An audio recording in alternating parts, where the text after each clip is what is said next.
You've probably heard the story of the somewhat reckless adventurer Aron Ralston, who was rappelling into a slot canyon in southern Utah when a boulder fell and crushed his arm, pinning it against the wall.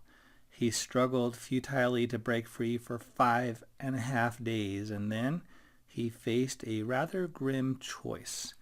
He could stay there and die, or he could break his arm off and escape. Breaking your own bones and then using a dull knife to saw through the skin and tendons sounds unthinkably horrific. But he reported feeling absolutely elated, along with the excruciating pain, at the thought that he would live after he had expected to die there.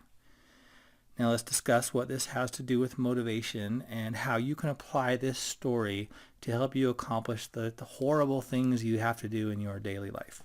I hope you never have to cut off your own arm, but you will have to do the dishes and the laundry and get out of bed and go to work and difficult things like that.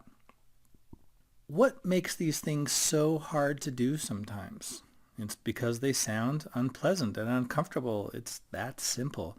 Your feelings get in your way, and important tasks that are in reality extremely simple can seem impossible, insurmountable.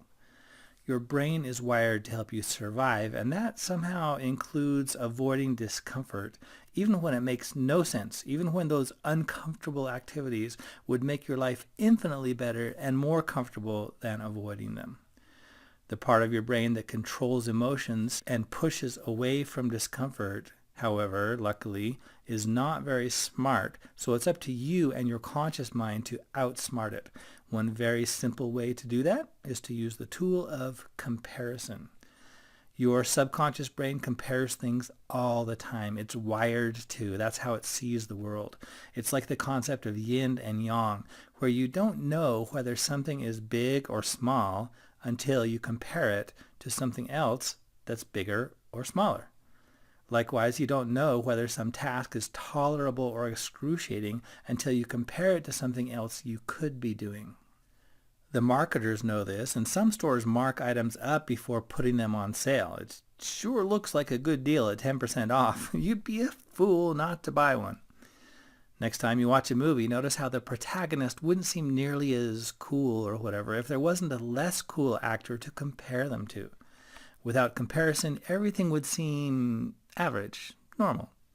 So next time you're faced with doing the dishes or folding the laundry or getting out of bed and going to work or for a run, if those tasks sound uncomfortable and your feelings try to push you away from getting started to the point where you can almost not comprehend doing it, all you have to do is to compare them to something worse, something even less appealing, like scrubbing toilets or asking your boss for a raise or telling the world what you really think face to face.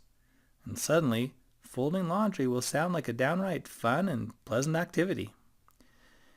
This explains the phenomenon of clean college dorm bathrooms during finals week.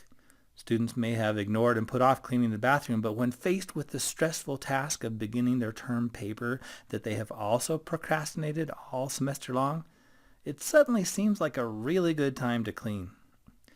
The instant your brain sees the task in this light, you won't have to battle all your emotions so hard to get started.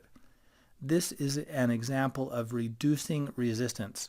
The reward of getting tasks done may stay exactly the same, but the resistance from your subconscious mind diminishes. You get out of your own way, you tip the balance of the motivation equation, and now you can get on with living your life more nearly the way you wish you would. See how much easier your life can be by just applying this one simple trick? See how much more you'll accomplish? See how much less discomfort and time and energy and effort it will take to balance your life, to improve your environment and get the body you've always wanted or whatever your goal may be. Give it a try right now and discover for yourself how truly effective this motivation hack really is. Pick some task you've been putting off, compare it to something worse, and watch yourself get it done. A lot easier than you imagined. I once saw a screenshot of someone's phone who understood this principle. They had set an alarm and named it this: "If Harry can defeat Voldemort, you can get out of bed."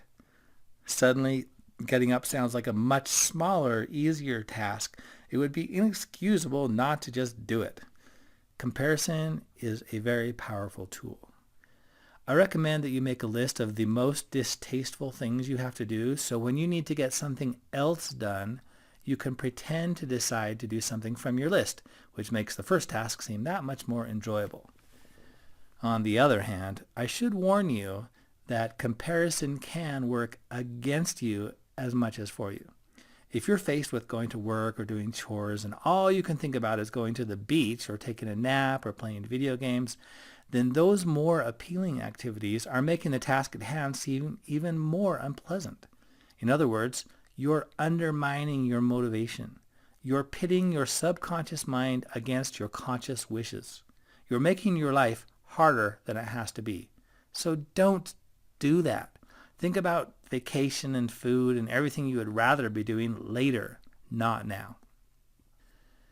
The University of Life's Motivation 101 is all about making action attractive and accomplishment easy. It's about tricking yourself into wanting to do the things you wish you would. Comparison is one of the quickest and easiest ways to accomplish this. So give it a try and then come back to uoflife.com/motivation and share your experience, your story, your comment about how you used comparison to get things done and to learn more fantastic motivation hacks. I'll see you in the next video. Until then, live smart, live happy.